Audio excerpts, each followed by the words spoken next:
आज हम बात करेंगे reflection of light. It is very important for class 10th and 12th student boards. First we discuss about the what is reflection of light. Bouncing back of light क्या होता है? Reflection होता है. आप इसमें देख रहे होंगे OC क्या इंसिडेंट रे और OD क्या मेरा रिफ्लेक्टेड रे, ON क्या मेरा नॉर्मल, I क्या हो गया एंगल ऑफ इंसिडेंस, R क्या हो गया एंगल ऑफ रिफ्लेक्शन. तो रिफ्लेक्शन ऑफ लाइट ये कहता है bouncing back of light in same medium we also call the what reflection of light. आप ये मिरर देख रहे होंगे, इसी पे क्या होता है रिफ्लेक्शन होता है. ये क्या मेरा मिरर में क्या होता है, एक पहला पार्ट क्या होता है रिफ्लेक्टिंग होता है, जैसे लाइट रिफ्लेक्ट करती है, दूसरा पार्ट क्या होता है पॉलिश होता है. ये क्या मेरा मिरर हो गया. इसमें लाइट क्या होती है रिफ्लेक्ट होती है. आप देख रहे होंगे ये चीज़ें उल्टा थोड़ा दिख रही हैं, ठीक है, उसी को हम लैटरल इन्वर्जन भी कहते हैं.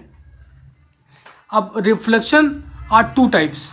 First is the types of reflection, regular reflection, और ये क्या होता है irregular reflection. What is regular reflection? Angle I equal to what angle R. ये देखिए आप इंसिडेंट बीम है, ये क्या मेरा रिफ्लेक्टेड बीम है.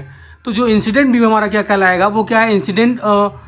इसमें रेगुलर में क्या होता है आई क्या होता है आर के इक्वल होता है, ये प्लेन सरफेस पे होता है. और आप ये देखेंगे अगला है irregular reflection. What is irregular reflection? इसमें क्या होता है एंगल आई आर के क्या होता है इक्वल नहीं होता है. तो this is the irregular reflection. अब ये समझते हैं what is law of reflection. Law of reflection ये कहता है incident ray, reflected ray, normal and point of incident line the same plane. And second one equal to what angle I equal to what R के क्या होगा equal. This is what angle of I क्या होगा R के equal. This is the second law. अब condition क्या कहता है, यदि कोई लाइट कहाँ गिरेगा एट द नॉर्मल, यदि कोई लाइट कहाँ गिरेगा एट द नॉर्मल तो आई क्या होगा आर के इक्वल होगा. अब इसमें यहाँ ध्यान देते हैं कि कैसे हम नंबर ऑफ इमेज को फाइंड आउट करेंगे. एन इक्वल टू वॉट होता है 360 कितना हो जाएगा थीटा माइनस 1. थीटा हमारा 30 डिग्री होगा तो एन क्या मिलेगा 360/30 - 1 12. तो कितने इमेज बनेंगे 12. इसी तरीके से हम क्या करें थीटा को 60 रख सकते हैं, 45 रख सकते हैं, और हमको क्या मिलेगा नंबर ऑफ इमेज मिल जाएगा.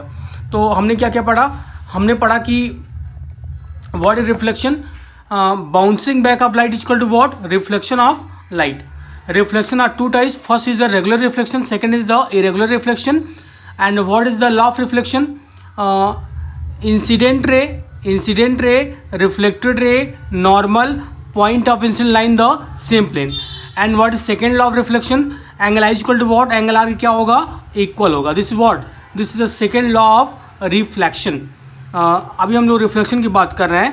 तो इसका एक बहुत बेहतरीन कंडीशन है कि यदि एंगल आई क्या होगा, यदि लाइट कहाँ गिरेगी एट द नॉर्मल, एंगल आई क्या होगा आर के इक्वल होगा, वो क्या होगा 0 के बराबर होगा. इसी तरीके से हम क्या करते हैं, इस टॉपिक को हमने अच्छे से कवर किया है. यहाँ पे कह रहा है थीटा इक्वल टू दिया हुआ है 360 बाई क्या हो जाएगा, मान लो थीटा दिया 60 डिग्री, तो हम यह निकालेंगे तो क्या हो जाएगा 360 बाई थीटा माइनस 1. तो 360 बाई कितना हो जाएगा थीटा बाई 60 माइनस 1 कितना हो जाएगा 6 - 1 कितना हो जाएगा 5. तो एन क्या मिलेगा 5 होगा. तो ये क्या होगा this is the number of image. Number of क्या हो जाएगा इमेज. इस तरह हम क्या कर सकते हैं, हम लोग नंबर ऑफ इमेज को फाइंड आउट कर सकते हैं. आई होप कि आपको ये वीडियो बहुत पसंद आया होगा. और ये 10th के बच्चों के लिए, बोर्ड के बच्चों के लिए बहुत ज़्यादा इंपॉर्टेंट है. इसके बाद थोड़ा हम लोग रिवाइज कर देते हैं.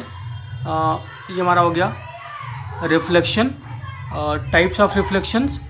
तो आई होप कि आपको समझ में आया होगा. Thank you.